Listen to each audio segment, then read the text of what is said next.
Don't you know, pump it up.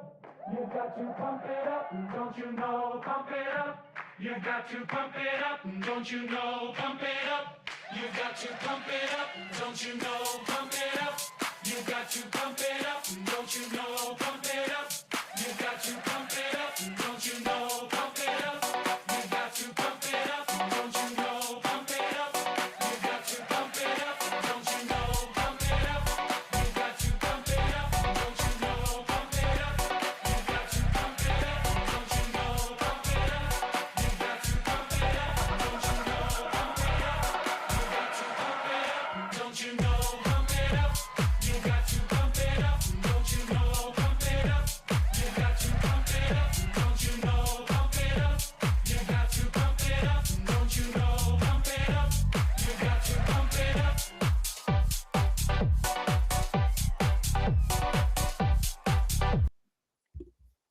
All right, GM everyone. We are live officially. Good morning everyone. My name is Luki. I'm the host of On the Radar, and today I have the pleasure to be joined by Ksenia. Ksenia, if you could just introduce yourself really quickly, that would be awesome. Sure. Hi, guys. First of all, very happy to be chatting with you now. We just discussed that that's the first time when Imran and I are meeting on the call finally. And Luki, obviously, always happy to see you. So I've been on crypto for 5 years, been always working as a CMO across multiple different projects, and recently switched to working as a fractional CMO and focusing more on the B2B side. So working with projects that are catering to developers, basically. Perfect. Thank you, Ksenia. And then we also got Imran, the head of marketing and movement. Imran, maybe a few words from the man himself. Thanks, Luki. Hey guys, my name's Imran. Again, pleasure to be here. Thanks for inviting me. Like Sanya said, we've talked a lot as CMOs, but first time actually jumping on the call together. So really excited for this. So right now I'm the head of marketing for Movement. It's a Move VM chain. Just recently pivoted from an Ethereum L2 or side chain into our own L1. Before that, I was in the SVM world as a CMO for Zeta Markets, now known as Bullet, basically building out the first SVM network extension. And then before that, I was with the OG DeFi aggregator KyberSwap. So that's my history. Okay. Thank you, Imran. Yeah. Thank you, Imran. And again, pleasure to have you here, guys. Thanks for joining. Just before we begin, a little disclaimer: nothing that you are going to hear here is a financial advice or a personal advice. And yeah, all the views are our personal, not associated with Radarblock in any way. And with that said, I think we can get started. Just before we dive into the actual meat that we have for our viewers today, I want to do a little warm-up, a chill one. So I want to ask Ksenia, what's her favorite country, because she's traveling a lot of peaks on cities. So I think you visit like 67 countries or something like that. So yeah. Not yet. Maybe by the end of the year. I'm at 59 still. So next one is going to be tricky to choose. Honestly, it's a difficult question because there are so many beautiful places in the world, but I'd go with Australia. Amazing place. Imran is actually based there, right? Yes. Why Australia? I didn't know that. Honestly, I think for me it was like very similar to London because I stayed in Sydney for the biggest part of my time in Australia. And I'm a huge fan of nature, of hikes. Weather was amazing, and it felt like, kind of you were in the tropics, Yeah. but still you have this city part, which is the only thing I don't understand. How do you guys deal with the time zone? No, it's the time That's zone my is only shit. issue. Yeah. It's almost midnight for Imran, I believe. So Yes, it is. but he Yeah. made it. Cool. Thanks, Ksenia, for answering this one. And for Imran, since you're ex-Kyber, I want to ask you if you have to work together with our co-founder Blingo. Yes, I had the great fortune of working with Blingo before. So I knew him when we were both working in Kyber. He was doing BD, I was the head of marketing. And actually, he came from Polygon, right? And I thought that we were working hard, and then he was saying that, hey, when I was running stuff in Polygon, they made me do live streams with projects every day. I was like, oh, every day? He's like, yeah, every day for months. And I was like, okay, cool. Like, respect to you, right? So, like I have that conversation with me, and it's like sometimes when I'm thinking, okay, we are working too hard, I remember what he said, and I'm like, okay, cool. I'm not working as hard as Blingo. My life is still good. But mad respect to him. Yeah, he still is like that, by the way. He's still like that. Yeah, I'm not surprised. All the time. Cool, guys. Nice. I think the warm up is done. So now let's begin with the first marketing question that I have prepared for both of you, actually. So yeah, Let's go.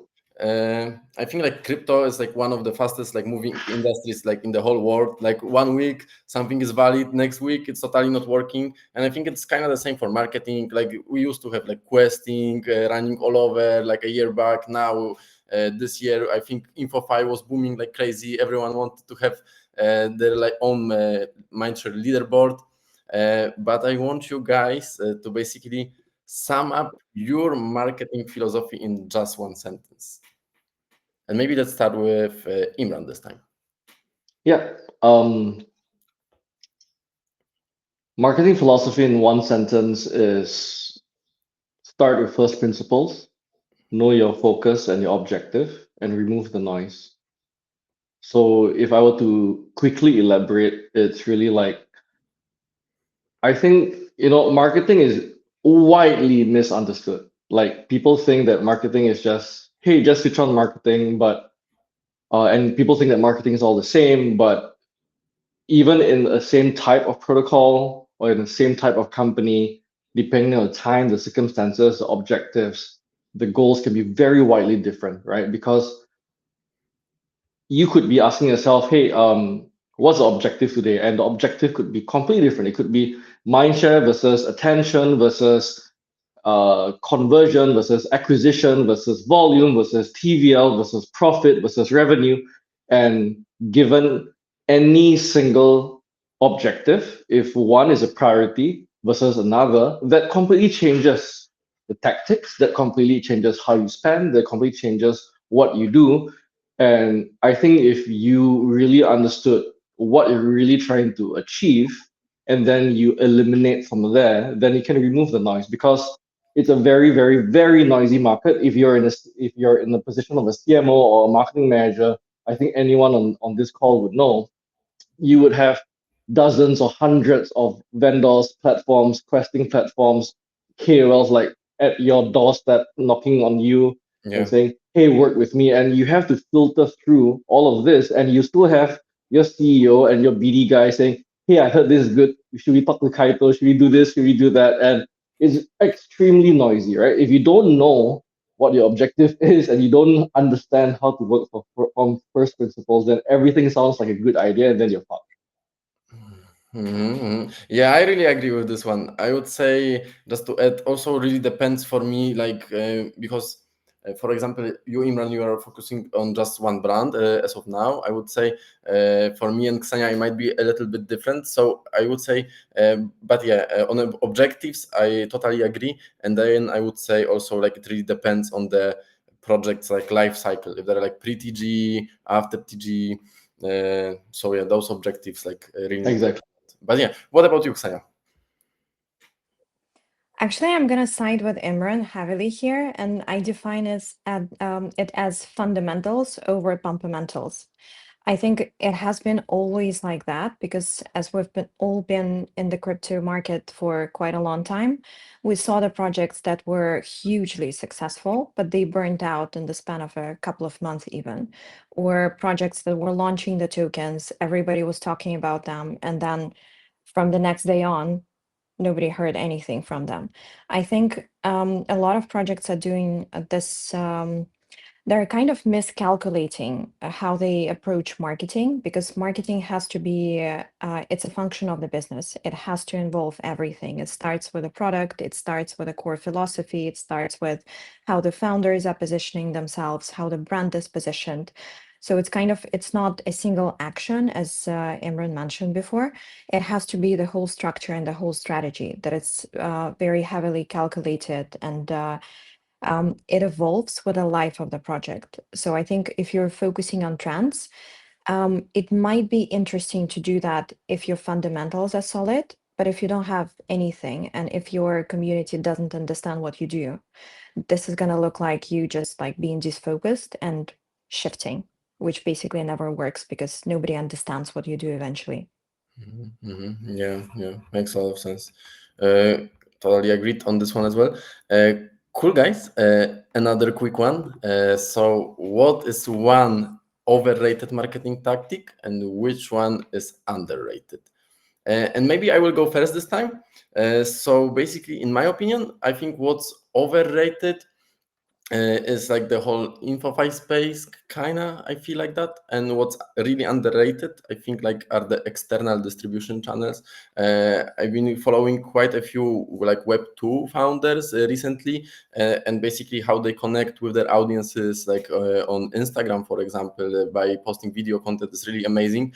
And yeah, I've been studying that for a while now, and I think we should see more of the Web3 founders doing the same. I think like when it comes to marketing tactics, founder-led marketing is also like widely discussed nowadays, but I wouldn't limit that just to CT, and I want to see actual founder faces when they are talking, not just typing tweets, because as we know, it can be a marketing agency, not the founder himself. But yeah, cool. Now maybe let's hear it from Xenia. I think there's so many things that are underrated at the moment, and it might be not even the channel, but like the way we approach marketing through this channel. But for me, this would be design, which is probably like the first thing that comes to mind when you think about like OG crypto ethos, but still not so many protocols bank on it. Because for me, like my two biggest tests throughout my career were Premia and Switchboard, where we went slightly more to the degen side, but without going overboard. And we actually were able to attract a lot of community members through the design, because for them, straight away, what we showed through our creatives, through the colors, through the way we started like creating video content or any static content, was very closely aligned with what the product is about. So we matched the speed, we matched like certain permissionless aspects of products, like both in the case of Premiere and Switchboard, and kind of packaged it into the design. So it became more kind of easier to digest for the community. And I would say like, I would go with two. Actually, I think for like overrated tactics, there's going to be two things. First of all, huge airdrops, and secondly, Infofy. I might be burnt at stake for this because I think it's a very hot meta now to be hating both. But at the same time, I think we were just like when Kaito just launched, when other Infofy platforms just launched, we just like dived so deep into all these leaderboard narratives and kind of treated this as like cheap KOL approach, which in reality ended up in like burning huge marketing budget numbers. And at the same time, I think projects were using them kind of because they felt like it was trendy, not because they actually needed to do that. I think it makes a lot of sense for like, let's say, trading protocols, because here you can match it with a product, you can combine different parts of your marketing and just go with it. If you're launching a developer tool, there's no need for like all the KOLs to show you, because you get just the hype, you don't get the sales actually.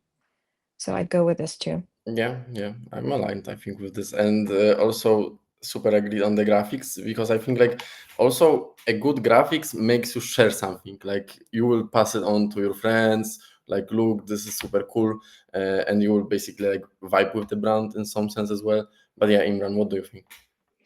You know, the design thing was really interesting because so right now we're in that Pubs Dex meta, right? So you have like, you know, Hyperliquid, Esther, and all of these things all going crazy. And I used to be the CMO of Pubs Dex, and when we were doing user interviews, people were saying, you know which is the interface I really liked? I really like the Pubs interface of FTX.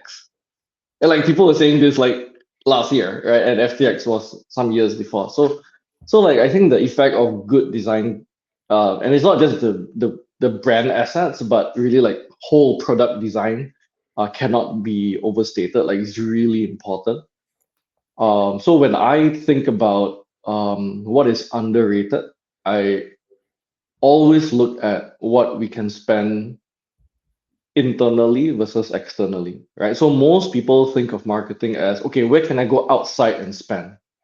And what the first thing I always look at is what can I spend inside? And what I mean is that what I typically look at is how do we create the best possible onboarding UX, the best possible retention UX, and the best possible referral UX, all inside. Because if I can build that inside, every dollar that I spend inside, I know exactly how much I'm getting. I know exactly the efficiency, and I know exactly how much I can cap. If I spend $10,000 on an InfoFi campaign or paying KOLs, I have zero idea whether I have any efficiency or any outcomes driven at all. Right. So like we're talking about like just on the napkin, probably like hundreds of multiples of return difference, right? So what's really underrated in my opinion is looking at your whole product journey as a marketer and going, what is preventing my users that I'm, bending backwards, shedding blood, sweat, and tears from, bouncing off the sign up page, bouncing off the conversion, bouncing off the first action, bouncing off, the first commitment of deposit, bouncing off the referral. And if you're actually able to, and this is the difficult part, right? Because most path of least resistance for marketers is like, I don't talk to the engineers, I don't talk to the product guys. They think Yeah. they think I'm a low IQ, 39 IQ marketing guy. They don't listen to me. So like, who cares? I'm not going to talk to them. I'm just going to spend money outside. But the path of high resistance, which has super high returns, is when you are able to bring across to your super high IQ engineers that your retail users have no idea what they're building, and you need to simplify the UX for them, and then you make it work, right? When I was in e-commerce, so I used to be the head of marketing with Asia's largest cashback app, and when I looked at all the acquisition the data, so we had acquisition data from like SEO partners, ads, referrals, and stuff like that. Every single month, without fail, the number one ROI is referrals. Okay, scratch that. The number one ROI is just people that search your brand and then sign up, right? But like that is not attributable to anything that you do, right? That's typically a result of everything else that you do. But the thing that you can measure and really get the best ROI from was always referrals. And I noticed that and I went, that is really interesting, right? So like if you could actually retain people and you can actually refer people through your existing database, then and you can do that successfully, then there is much, much, much less need to actually look for channels, pay KOLs, and stuff like that. And that's why things like the Amazon affiliate business is one of the largest business in the world, right? So because they've managed to fine tune this into like this really, really, really efficient machine. Crypto's biggest problem is we haven't cracked. We haven't cracked conversion. We haven't cracked retention. We haven't cracked referral, and that's why crypto bubble is still very small, right? So like as an industry, we actually haven't cracked this, and I think those that can actually crack this can really turn out to be like multi-billion-dollar businesses in the future. Overrated, yeah, per little box. Full stop. But I think we're having a real problem in terms of hiring, because you mentioned that quite a lot of marketers don't actually understand what they market. And it starts like this whole loop because they spend money on the things that don't matter. Then community doesn't get it. Then we don't grow the pie. We're not inviting new people because we're not able to explain what we actually do. And then in return, the founders think that marketing doesn't work. Mm, So I think it's very like counterintuitive, right? Because if you're a marketer, let's say selling ice cream, you would understand what is the ice cream, like what is it made of, why do people eat it, like and under what circumstances. And it's very like kind of puzzling why people don't apply the same logic to marketing crypto products, because you have to understand in order to sell it. I was just tweeting this yesterday or the day before. You don't ask how the sausage is made, you just eat it and enjoy it. You don't ask where the yield comes from, you just enjoy Yeah. the yield. But Never. I think we need to be able to explain to people, like, in simple language what that benefit is. I think we have gone far too much down the side of either pure degeneracy and speculation, or pure, like, especially in the early days, very technical and very ethos driven. And we haven't yet figured out that middle ground for most protocols, right? So I think you're kind of like getting at that point where you have protocols that have like great UI UX, mobile first, great super fast onboarding, but of course very solid technically, and then they can also position and market externally, right? And then you can start seeing that they really take off. And this is people like, like Polymarket and Palm Fund and MoonPay and stuff like that. But it's still a very select few. But I think those are some of those proof of life of what you just said, Sanya. Nice. Yeah, make perfect sense. Cool, guys. We have a question from the chat. One of our listeners is asking, now tell me what a fractional CMO means. I'm dying to know. Can you clarify? Yeah, for sure.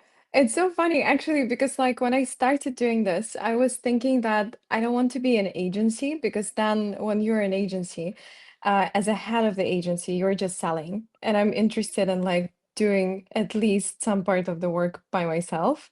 So that's why I thought I'm not interested in this. But then I don't want to be full-time in-house, and I want to work with multiple projects. And I looked at my ex boss from Skyscanner, who eventually, like, since she left Skyscanner, she started doing fractional work. And I think in the Web2 world, this is very common, but apparently in crypto, it's a really puzzling Yeah. thing. But basically, I would think about fractional CMO as kind of like renting a CMO, because the reality is we have a very small talent pool, and usually projects want to go after the same people, like the same people who are working in top projects. And obviously they either don't have the means to do that, or in reality they don't actually need this kind of person and they cannot afford them. So I think what I switched into doing is basically working for projects before they're launching something.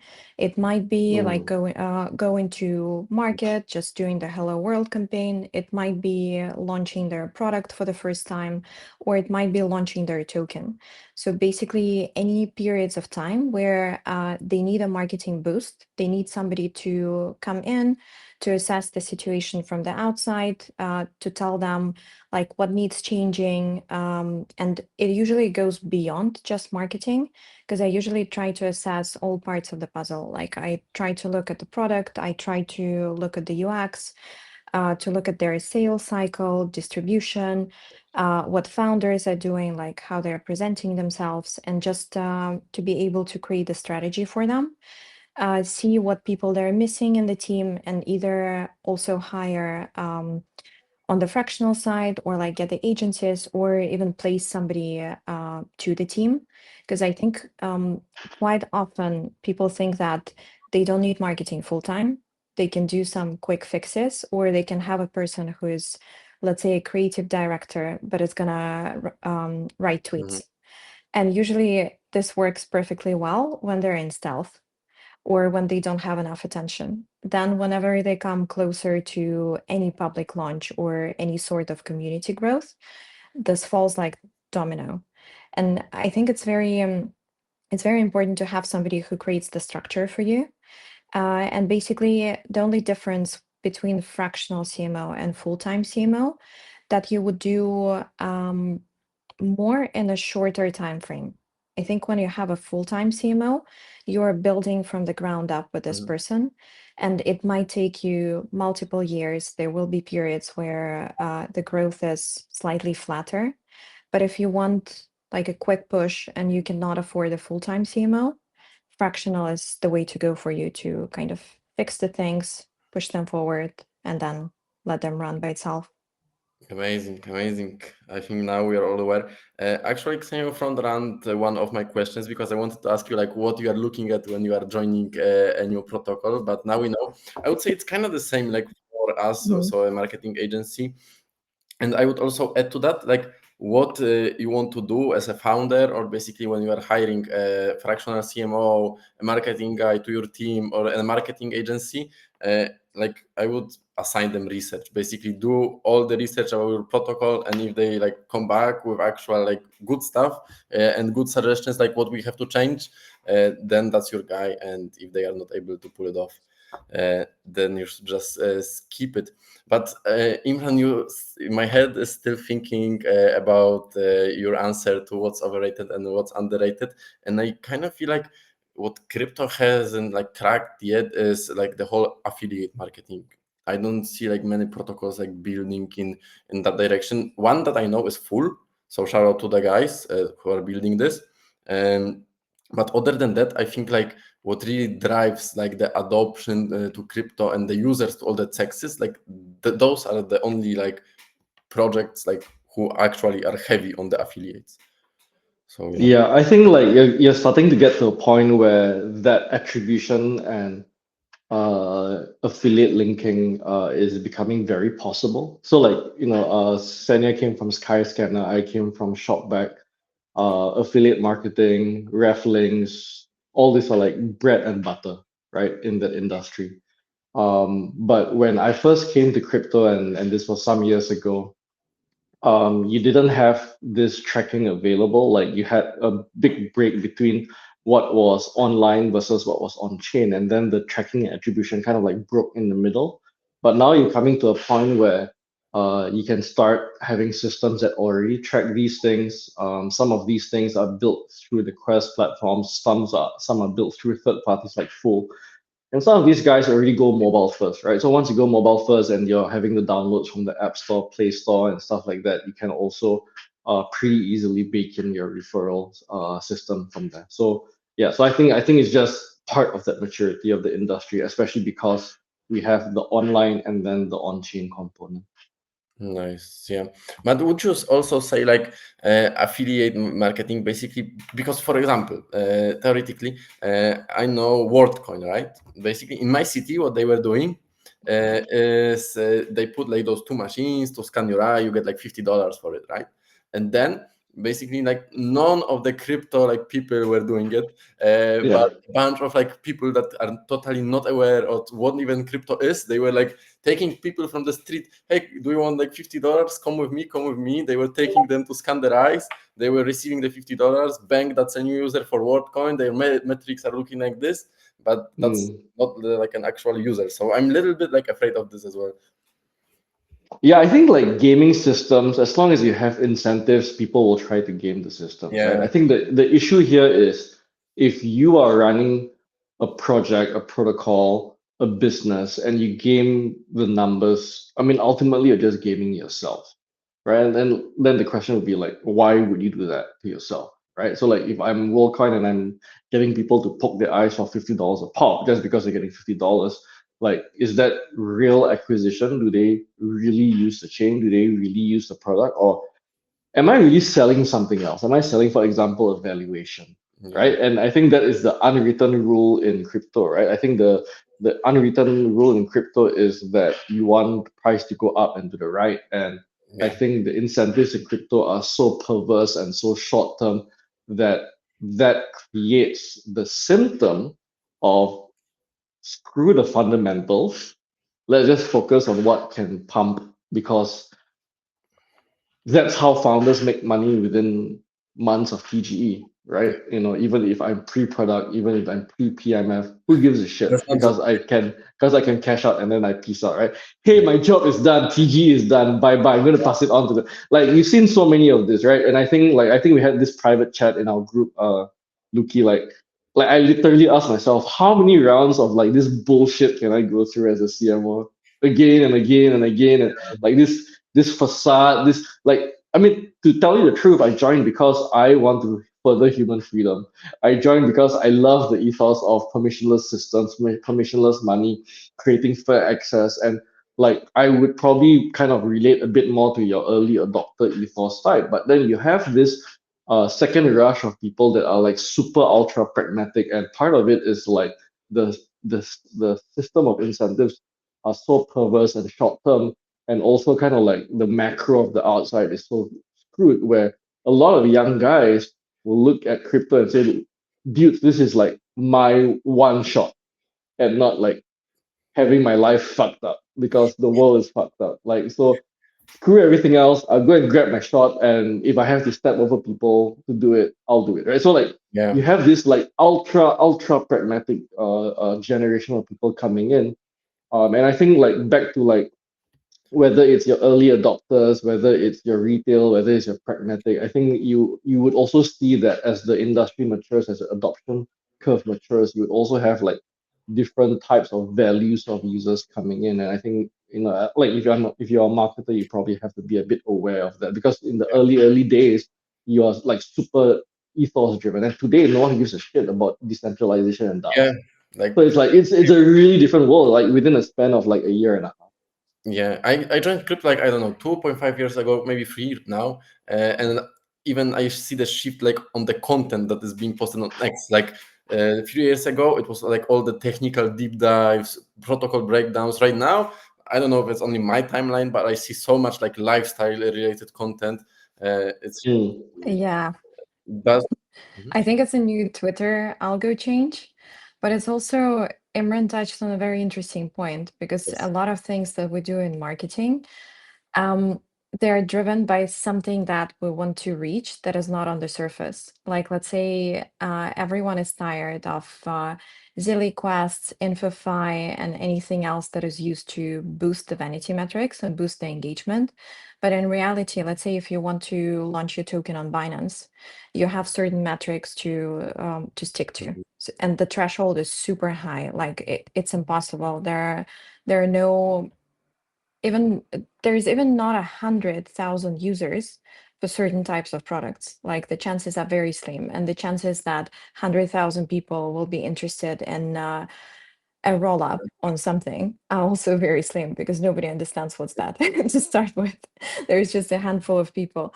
But then if you want to launch, you have those metrics, and if you want to get to those metrics, you need to do certain boosts. Your community is not going to be happy at first because they want to do everything organic, but then you're always dancing, like as a marketer, in between probably everyone. You're between community, founders, you're between like different providers, and then you just need to figure out what's your goal and just do it. But I'm also wondering how many cycles it's going to last because everything changed in terms of ethos dramatically. Like when I was just starting, we've been fighting against institutions. Now we're praying for institutions to start trading on our platforms. Yeah, that's a good point. Actually, guys, also what you Imran said basically about the incentives, short-term incentives. I think like that's why we all agreed that InfoPy is overrated, because you know, once those incentives are like already distributed for the leaderboard, they will deposit again, or what will happen? And I also feel like the user that you are incentivizing to do something is a different type of user that will just come to your platform and use it because he really needs to use it because I don't know, he is farming yield or something. Um, so yeah, just wanted to add that. Cool, guys. I think let's move on to the next one because we are already like half stream in and we haven't even like touched the news yet. But I want to ask you maybe one more question before we get to that. So basically, I think we've seen this trend basically like protocols are hiring influencers to be like full time at their team. I think Brett Guy and Mega Eve are a great example. Then we also got Bando who joined EA Finance. I think he is one of the like emerging city KOLs right now. Also Polymarket and Kalshi are heavy on KOLs as well. And do you think like hiring influencers is actually a better play than hiring someone who is just experienced in marketing? And is it like a short term, or it's here to stay and you should be like all in on your personal brand because you are missing out? Maybe let's start with Ksenia. I definitely go all into the personal brand, but in terms of is it better to hire somebody who's an expert in what they do versus hiring a CT personality? I think it really depends, because there are a lot of people who have big accounts on CT, but they grew it by themselves. So they know how everything works in practice. They have a lot of connections. And at the end of the day, a big part of marketers' work in crypto is networking. So if you know a lot of people, if you have some weight through your personal brand, it's going to be easier for you to land certain opportunities. But at the same time, I had a funny case with one of my teams, because I really wanted to hire a guy who worked with me on my first project. And I think he's an absolute star in terms of content and socials. But the team told me at the end that if I wasn't pushing for him, they would never hire him, because he doesn't have a personal brand. Like he's been in crypto for like 5 years. He never tweets at all. And he's quite a reserved and a shy guy. So this is what made me think that we're probably going for flashy things versus the real essence. But then again, it really depends what you want to do. If you want to get more connections through your social media person, I think it's definitely a go. If you want somebody to create great content and then you can outsource building the brand to somebody else, then probably you're better off with somebody who's an expert. Got it. What about you, Imran? What are you thinking? What I'll start off with is the biggest and most effective and successful CMOs in the world are people that you have no idea what their names are, right? That has always been the case for decades. I don't think that will change very soon. Like, what is Tether's CMO? I don't even know, right? Like, so I think there is a certain trend on CT now around that, and I think the question would be why? Why is it important that that is the case right now? And by the way, I know many of them, right? So for example, Patrick DeFi joined DeFi Llama as head of growth. DeFi Mate here joined Fluid. Like so, like these are guys that I all know. Some of them I worked with before as well, right? So I'm like super happy for them. Yeah. And I think some of them are like actually legit, like really good analysts, right? So like they're like perfect for DeFi because like they really understand DeFi nuts and bolts, and they've done their math, they've done the comparison, they read through all the docs, they know people in the space. Some of them work through me with KyberSwap, and therefore they've also worked with many other protocols. So if let's say someone like DeFi Mate here says, okay, cool, I'm going to work in Fluid, I'm going to take on all the DEXs and lending protocols, and they actually know how every other DEX and lending protocol works, then that makes perfect sense, right? So I think it really depends on the use case of the person coming in. But again, like in the world where we're going to extend beyond CP, or in the world where it is not even a B2C play, like there are just so many instances where it might not be the best idea, right? Or also in the world where maybe the person's following is botted, right? Like there's just so many instances or use cases or edge cases where it's like it may or may not be a great idea.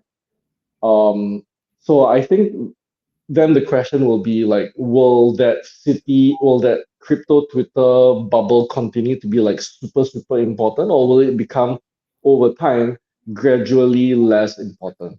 And I think arguably once we're going down this adoption curve where everything takes off because it's a mobile app, because all the user onboarding is like super seamless. I can go from no wallet to going down to your app, downloading it from the store, Yeah. setting up a wallet, onboarding, and I make my first transaction within 2-3 minutes. And through this whole period, I don't interact with X. Then the question will, and then you can onboard millions through that way. And then the question will be like, then what are you hiring a CT lead for? Right. And then the other question would be then, what does a CMO do?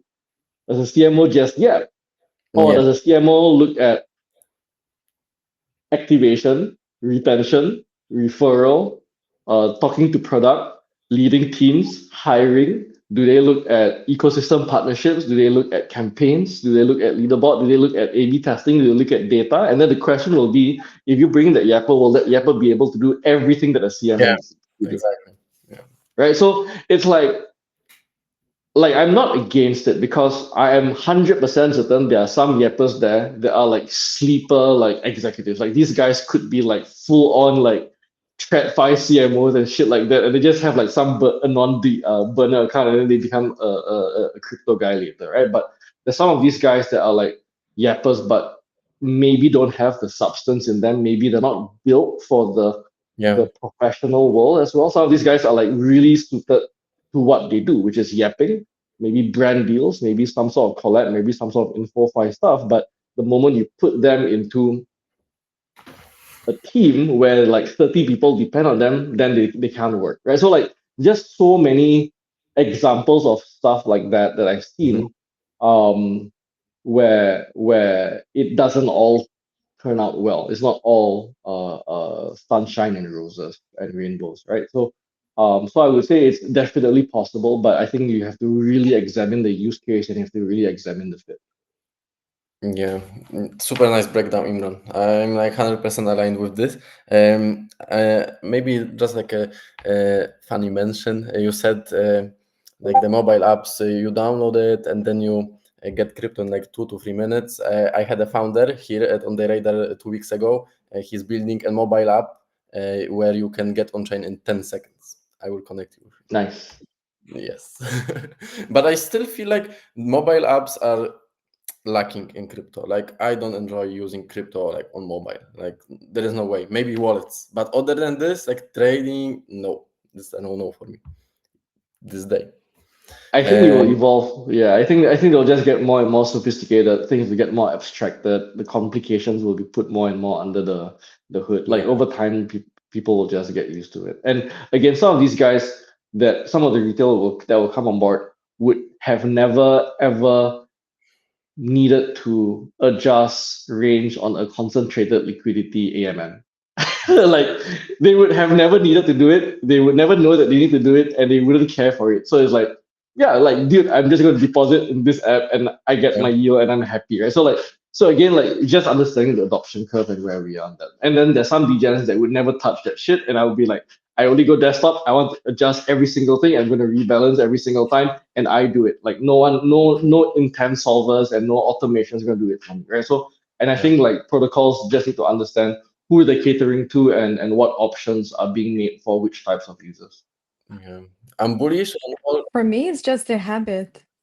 Sorry for interrupting. I was just thinking that it's the same. Actually, I'm even buying flight tickets, and I'm also trading just from the desktop because I get agitated when I do it from mobile. I think the interface, like with some apps, I like the interface, Yes. but at the same time, I'm like, what if I make a mistake? I cannot zoom in. I cannot do certain things that I'm used to. It gives me some stability of mind when I do it from the large screen. I can True, true. relate. Yeah. I would say I'm bullish on everything that optimizes for laziness. So I don't have to, remember my seed phrase. I don't have to sign transactions. If we manage to remove all that friction, then I'm in. Cool, guys. 100%.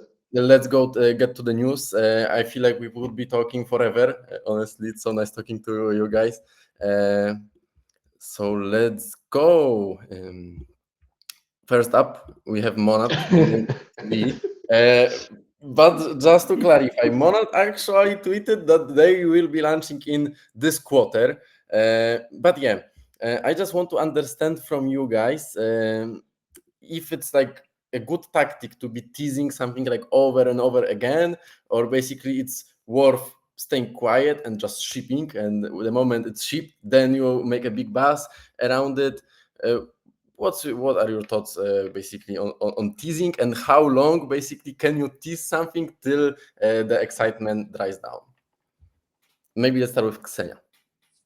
I think it's a chicken and egg problem, especially because I'm focusing on projects that are launching products, or I've never seen a single project that launched in the same dates that they said. And it's like delays have been like 5 months, 6 months, and every 2 weeks they would be like, we're launching at the end of the month. And then nothing happens for like various reasons.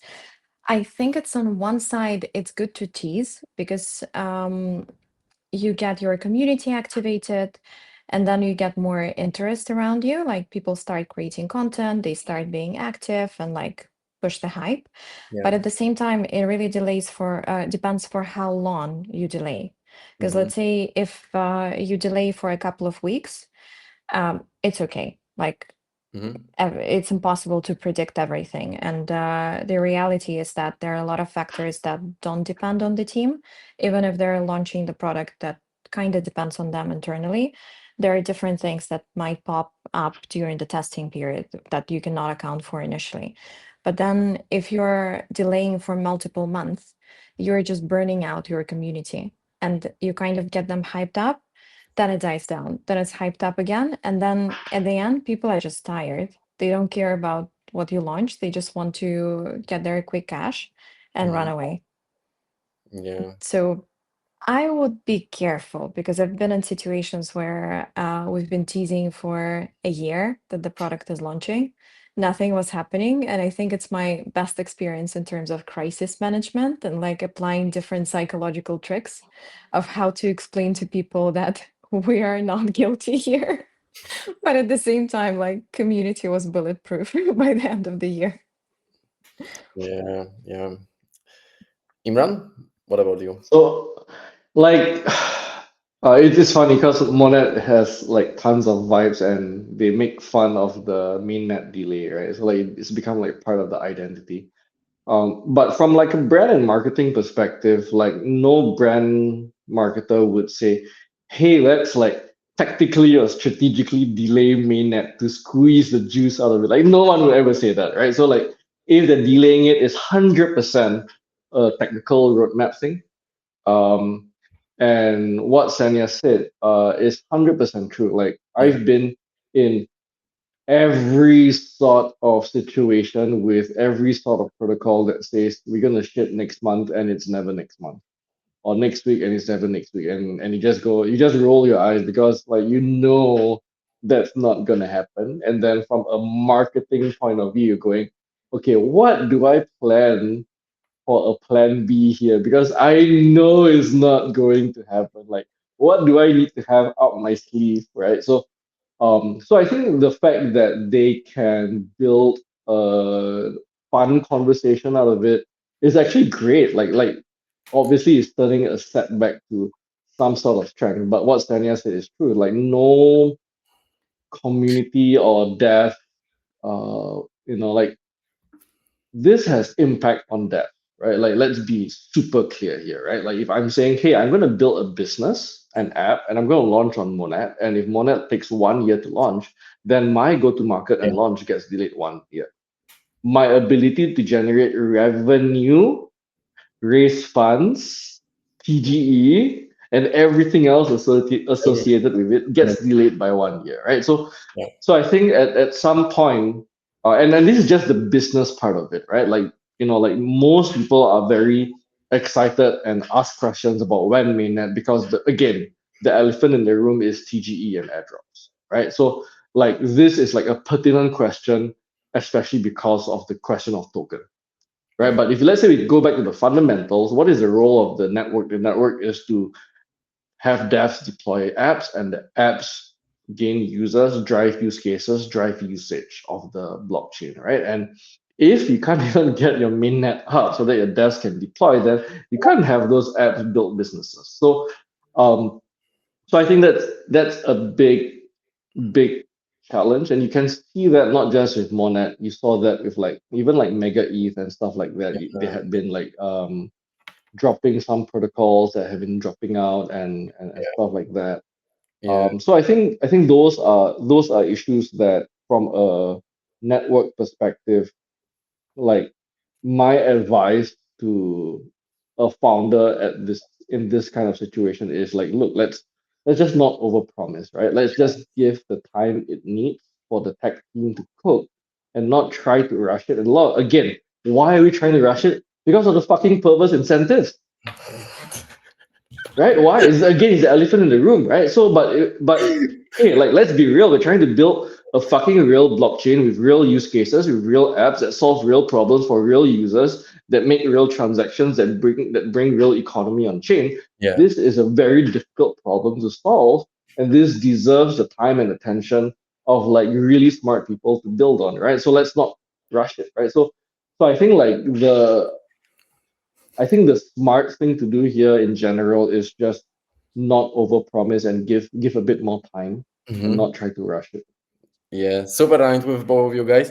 I think also what Ksenia said makes a lot of sense, because actually when you're teasing something like this, story like creates around it. And for example, with Monad, it's a it's a nice joke actually. Like, when is the mainnet coming?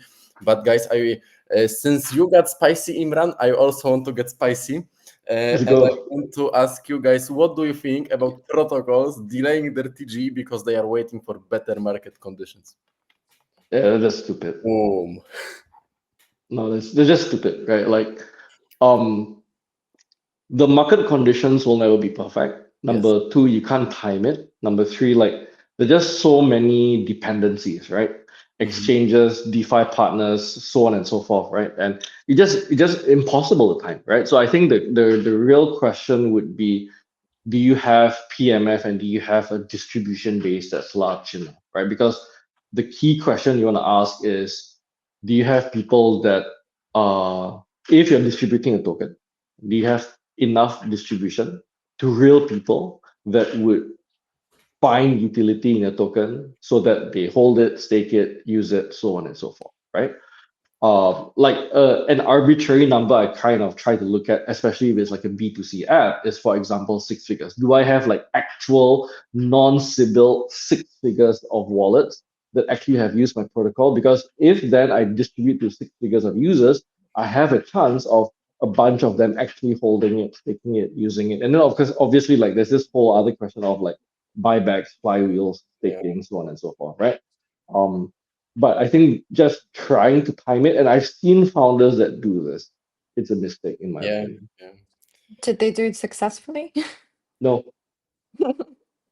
they end up Yeah, missing the boat. Never They works. end up missing the boat. Yeah. exactly. Because I think it's just like it really depends on a day, and you cannot time it. It even depends on an hour, and you cannot time it by the hour because there are so many things that you need to align on the TGE date. But at the same time, I would not advise launching during the bear market, because I think it's kind of disgraceful to your community because they will not get anything, or it's slowly going to become dust.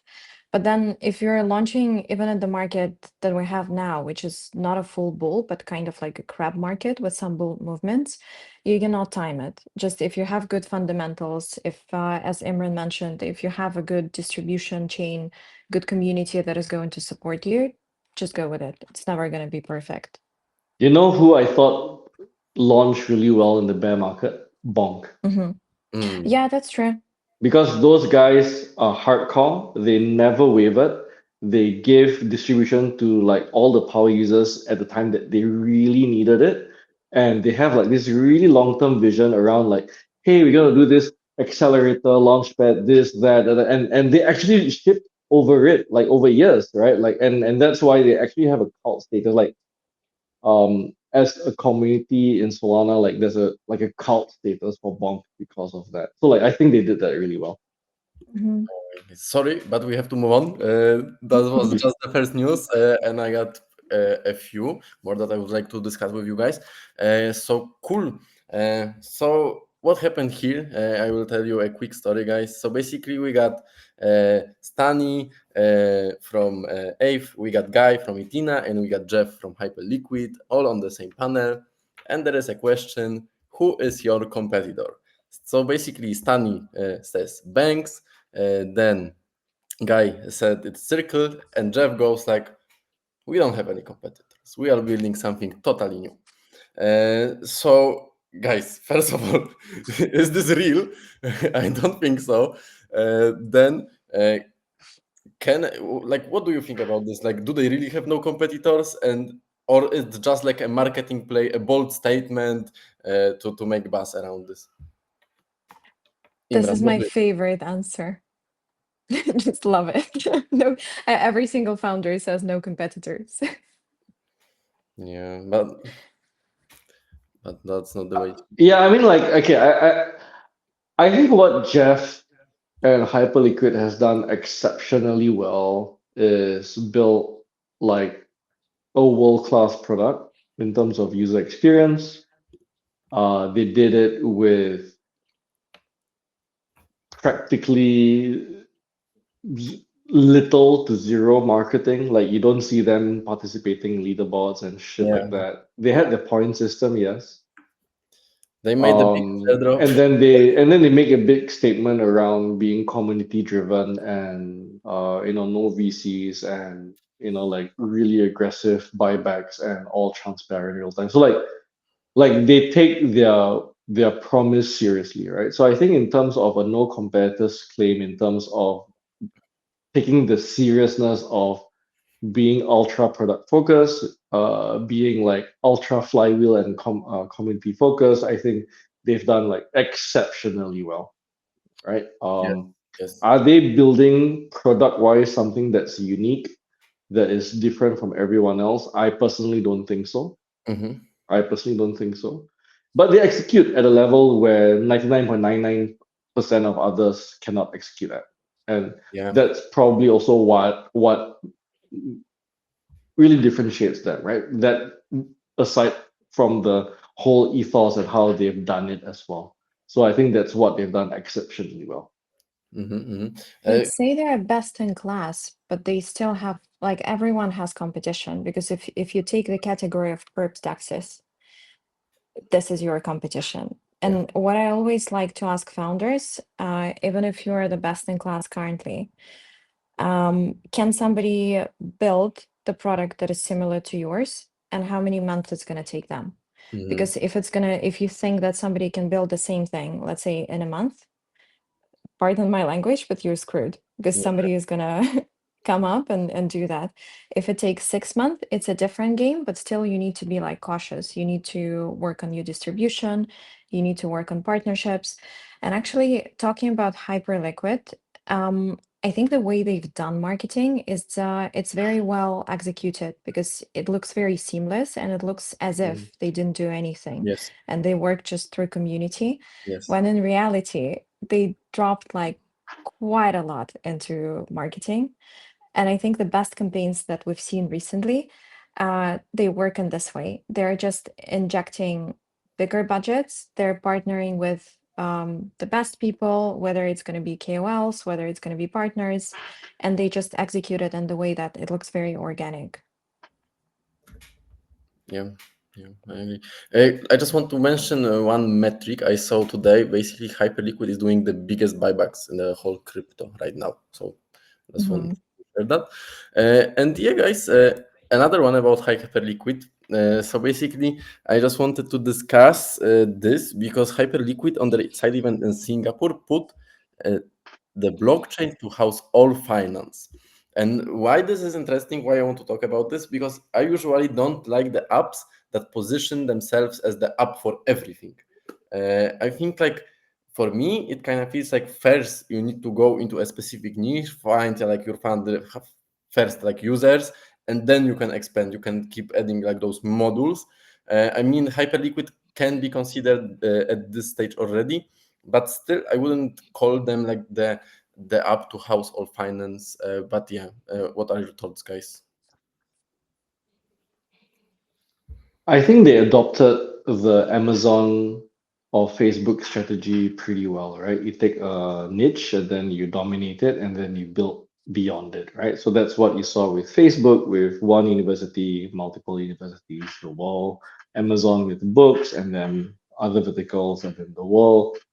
So Hyperliquid did that with pubs, and then now they are expanding that into, hey, we own our own layer, and there's going to be composable finance. They're going to build all these different things and vaults and that, this and that, and all the other, right? So I think they probably like to get towards that vision. They probably did it the right way, and obviously it's in a vertical where a lot of liquidity and volume and revenue is generated. So like they also targeted the right niche to start off with, and then that draws in the liquidity. There's lots of revenue, lots of buyback, and then everything else gets pulled in.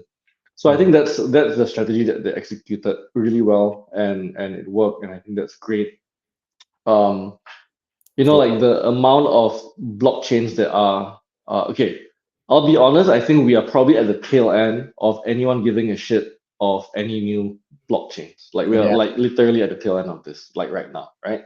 But that said, you still have 100 plus of chains. You still have very solid competitors from your EVM side, from your Solana and others, and your move-based chains, of course. But the point here is that there will always be some level of fragmentation, and there will always be some level of adoption in different places, right? So, for example, there's a bunch of institutions that have already signed agreements with AVAX, and I don't think they're gonna move because institutions are very slow. I think the other thing that people really discount is that the main character energy of one cycle disappears really fast. You have people coming to crypto today that have no idea who CZ is, who have no idea who Justin Sun is, who have no idea who Vitalik is. They're That's looking at impossible. That's they're looking impossible. at fucking Ansem and Threat guys. Right? So it's like Mhm. and these were and still are the giants of the industry, right? Yeah. So it's like there are people are taking a momentary win here. And again, like someone just commented, oh, they killed DYDX. Dude, DYDX was the big monster in the room one cycle ago. And then you're saying, hey, like Hyperliquid is here, it's become number one, it's be here forever. Like, Yeah. okay, sure. Like I'm sure you say that and you can believe that now, but like you just have to remember how fast that main character changes in crypto. Yes. Exactly.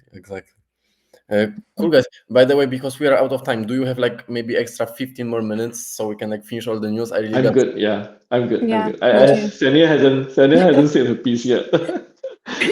Yeah, my thinking is always to sell the bigger vision versus selling the product that you currently have.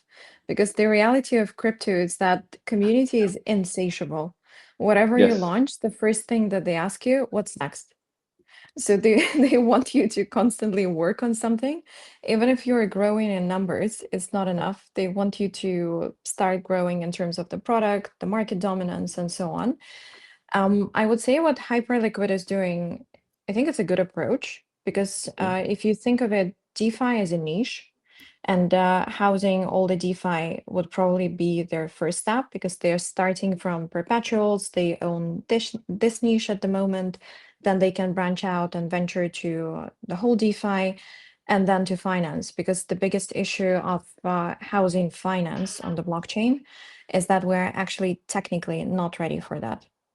We're even not ready for Yeah. bringing different DeFi apps because everything is fractured now. So I think there are multiple teams at the same time working on this. Hyperliquid is probably one of the most prominent and has like better shots because they're well known at the moment. But as Imran mentioned, everything changes so fast. And you also have a lot of OG and kind of legacy protocols that are, you don't hear about them, but they're still accumulating huge numbers in revenue. So we don't know what's going to happen next cycle. Okay, Castaña, you kind of convinced me that it's actually a good branding for them. Cool guys. Next one, Pendle. So I will tell you my POV of what happened.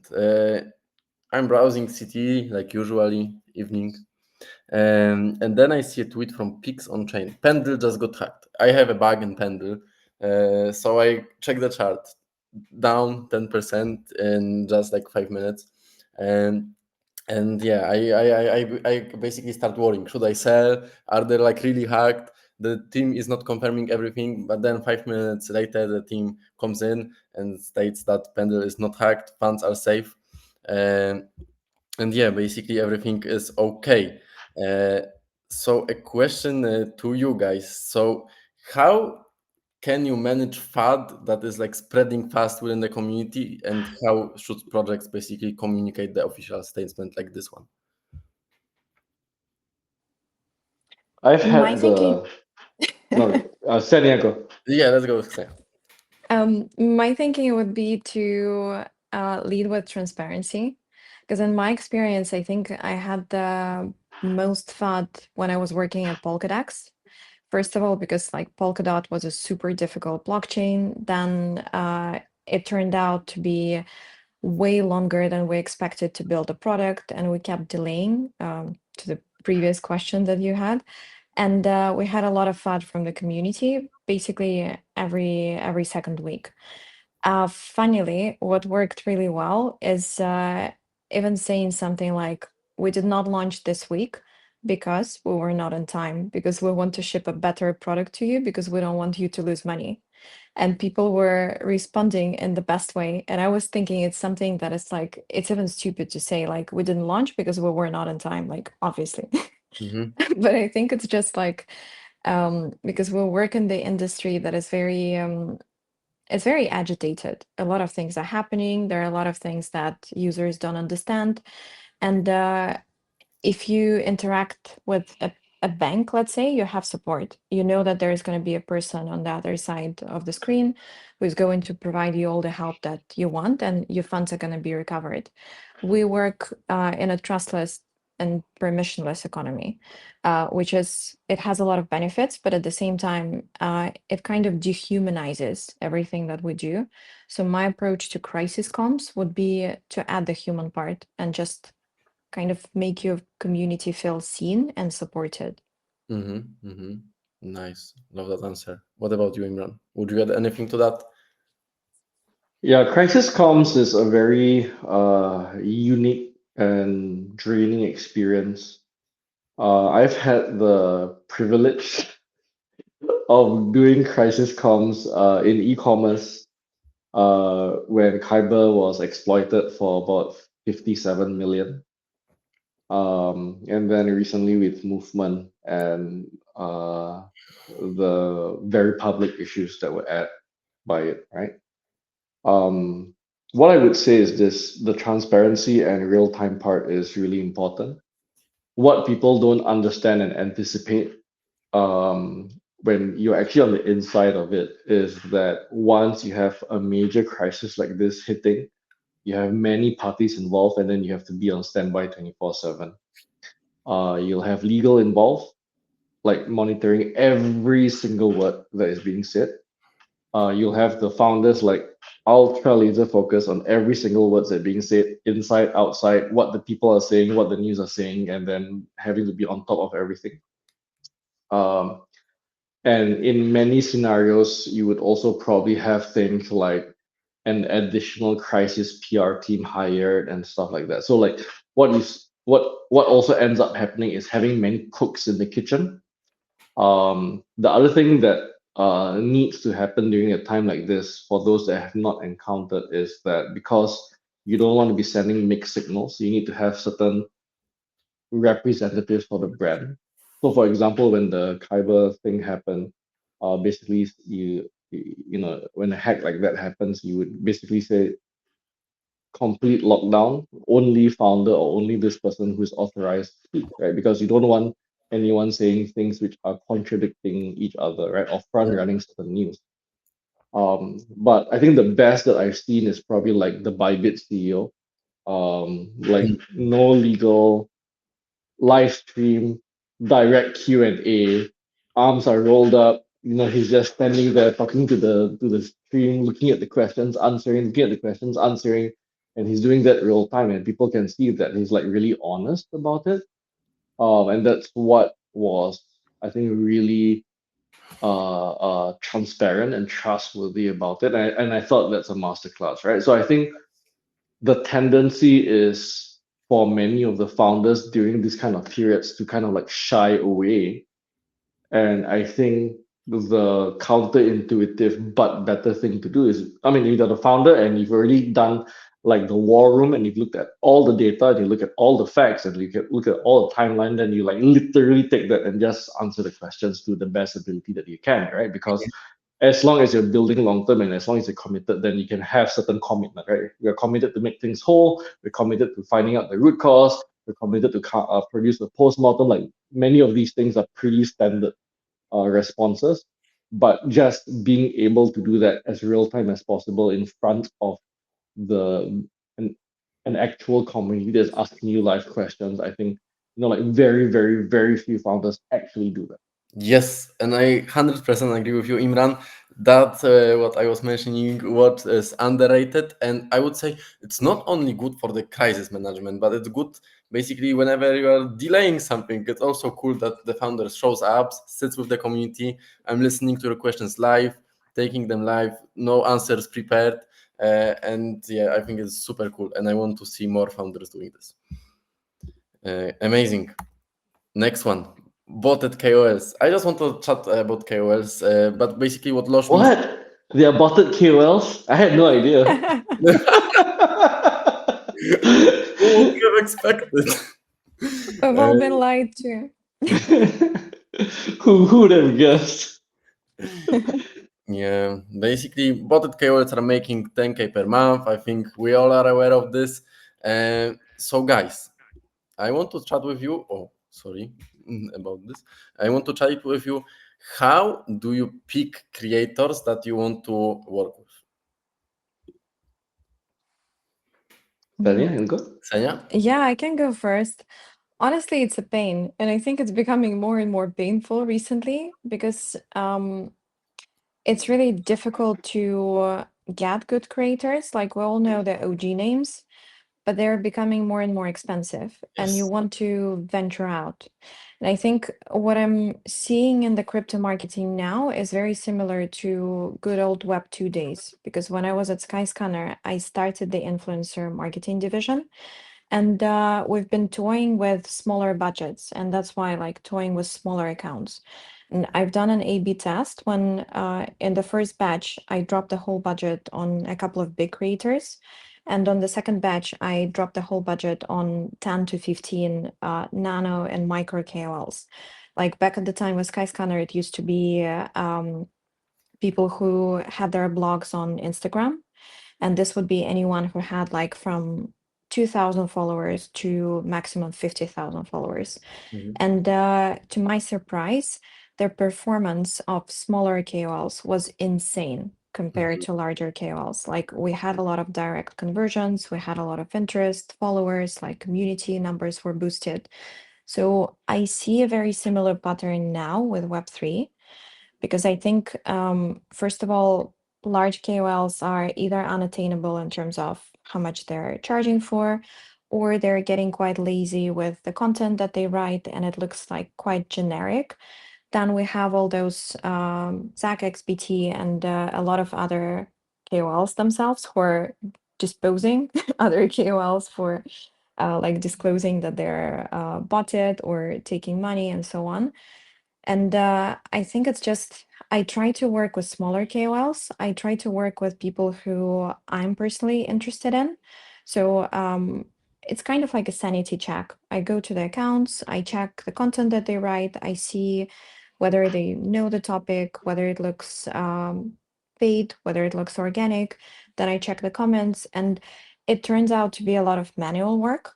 So I think it's either you do it by yourself or you work through an agency, because currently I haven't seen any good analytics tool that eliminates all these issues where you can just click the button and see good KOLs from bad KOLs. Yeah, I mean, we have some tools, but I would say they are still yet to get there. Like you can see like the botted score, the engagement, the impressions, but you really need to go into the comments. You need to see who engages with their content and how the content actually is looking, like if it's good, if they are just tweeting about something because it's trending.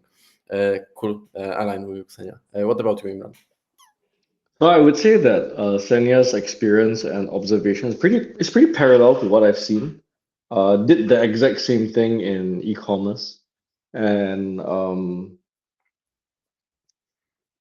there are people who are dark horses and underrated that completely outperform if you can track, right? So what I would do is, or what I would look at is, I look at two things nowadays. One is if I can track affiliate or referral links. That tends to be like my most important source of data, because all the impressions and engagements can be pretty easily botted. Even if they weren't botted by default, a creator could implement botting after they engage with us. I think the second one, because you can have people with high impressions and engagement, but very low conversion, and you can have people with much lower impressions, but much higher conversion, right? And those are the people that you want to kind of like take a stab at and keep and build a longer term relationship. So the nature of those creators tend to be the more emerging ones. They are putting a lot more effort. They're trying to take their shots. They're trying to Yes. really break out. And those hungry guys I want to work with, Yeah. like the guys who are gonna overwork, the guys that are gonna try the best, the guys that are gonna try really hard to differentiate themselves from the pack. The Mhm. the last thing that I would try to do is to work based on not not agreed fee, but rather a leaderboard kind of reward basis, right? So, and I know that many KOLs will not work on that basis, and I'm Yes. perfectly fine. And I'm That's. perfectly fine. That means like I will just say, oh, too bad we can't work together then, Mhm. right? But I would rather talk to these guys and say, hey, like if you are interested to work with us, I have a creator program, and this is the reward pot. And if you are a top performer, you will earn more than what you're quoting me. Mhm. But you got to be a top performer, right? And then therefore they're incentivized to write the best content. They might be incentivized to post a few more times. They're incentivized to make sure that the call to action is worded nicely, the call to action is clear, people are given a compelling reason to like click through, use, and it's not just slop to just create brand awareness, right? Yeah. So I think if you're able to mix and match and have the overlap of all these things, like these guys are like people that actually put in work, they're hungry, they're the type that would be overworking, and then you would be able to track the performance, and then you can rank them on the leaderboard, and then reward them. So what I would do in this case is like if I had a population of creators on a Mhm. leaderboard basis, the bottom 20% they will get zero. Mhm. Hmm. Right. Okay. So that's what I would tell them. Like, you're welcome to participate. The people that rank top 10%, you'll get a lion's share. If you're bottom 20%, that just means you're just putting an AI slot. And Okay. that's like honestly, that's on you. Right. Nice. So and like the people who are hungry see that and say, that's my fucking opportunity. And Yeah. those are the guys I want. Right. So Mhm. so that's kind of like how I filter, how I work with creators in general. Nice, nice. I like that approach, Imran. Two things which I find cool about it is one, you are gamifying it like a little bit for them, and the second part is like with the people with real influence, as you are putting this, the ones that are like hungry, they will take this deal no matter what. And this is actually the guy that you want to work with because he's confident of his skills, he knows that he has influence, and he knows that he can bring people to the protocol. But I just wanted to mention like one more thing here. So how I usually approach like working with the KOLs and basically staying like up on top of the KOL game. I didn't introduce myself properly, but actually before joining Radarblock, I was running like my own KOL agency as well. And for some success, I was also managing KOLs in the past. So yeah, I think since I ever like got into crypto, I was working with the creators. So how I usually like to approach this is by playing the role of their audience. So basically, Mm, uh, we all browse like CT on a daily basis. yeah. So I'm just like checking like which keywords are like, the most hyped right now. So for example, now I could easily say that it's Bandit XBT because, for example, you can see like all the different people are writing like, okay, so who is the Picasso of city if content is a form of art? And basically everyone is talking, tagging bandit, bandit, bandit, bandit. And yeah, then you also have to think like which KOL suits your project because bandit might not be the best for everyone because, for example, he's not tweeting charts and maybe we just want to, pump the chart a little bit. So then you have to think like where are the trading guys right now, who are they following, who is their guru. So yeah, that's how I also like move around the KOLs, but I think both of your insights were great as well, and I do the same. Cool, guys. One last news before we end this live stream, I just want to understand growth hack on CT. I think they are trending. A lot of like KOLs or people that are inspiring to be a KOL are tweeting this. I seen like playbooks from 100 to 1,000 followers, you need to be reply guy. From 1,000 to 10,000, you need to post about something, blah blah blah. And I just want to understand from both of you, because you guys have like way more followers than I do. What's your growth playbook for your personal account? Maybe let's start with Ksenia. I think it's the trickiest question ever. I've just done a thread on algo changes because recently I'm seeing the drops in reach for my personal account. Somehow haven't seen drops in reach for the brand accounts that I work with, which is a good thing. But for my personal, it's been wild, and I still cannot understand like what performs well and why does it happen. So I've been researching and like compiled it into a longer post, which is like pinned to my profile if you want to check. But I think it's moving more towards IG experience because for me personally, like it started as a joke because I have a friend who became a KOL in crypto, and she's a woman, and she was like, "Babe, honestly, post more selfies, just GM and a selfie." And I tried as a joke, and this is how my account started growing. Then I was like, "Okay, I have attention. Now I'm gonna." It's like it's ridiculous, but this is how it worked. I was like, okay, now I have attention. Now I'm gonna speak my truth. So Yeah. now I'm like strategically placing selfies here and there in between some like wisdomous tweets and like my thoughts on the industry. And I'm just trying to mix different formats. But I think there is more interest now to real personalities, like the interest to, first of all, the professional journey, to your thoughts, and kind of more emphasis on truth. And I see it both on, let's say, with IG creators. We want to see what is behind the scenes. We do not want to see like successful success. We want to see how people actually came to that point. So I think it just kind of Yes, merge both, see what works for you. definitely. Nice. Actually, Ksenia, I already cracked your strategy 2 days back. I tweeted how to basically fix your engagement after the algo changes. So point one was to start LARPing as a girl. Point two was posting and point three was on Polymarket Ambassador. So I think you are yet Yeah. the last one, Ksenia, but nice. Well, it might be my next step. Like, wait for an announcement. All right. Well, looking forward. What about you, Imran? Yeah, I kind of feel not qualified to say this because, I don't have an audience of more than 5,000 on Twitter. But I think okay, I mean, there are some people here that are thinking around building a career in crypto, and I think crypto is very volatile, and you want to be able to own your brand and your network and your assets. So, like, for example, the friend that Sania was talking about, who's like super shy, doesn't post and stuff like that. Yeah. It's a hindrance to himself because he does not get the rap and cred that he should simply because he's not putting himself out there, right? So I think I don't think everyone is born to be a shit poster and yapper.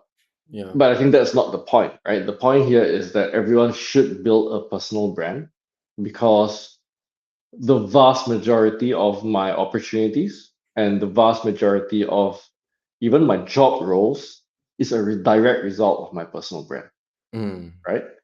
Um, so like if you're gonna be a truth maxi, like what Sania was sharing, is just like sharing your experience, sharing what you learned, sharing what you did, sharing your observations, what works, what doesn't work. I think what I've seen work really well is when you take a stance on something that is definitely going to stir up controversy or debate. I think that's always great on the timeline.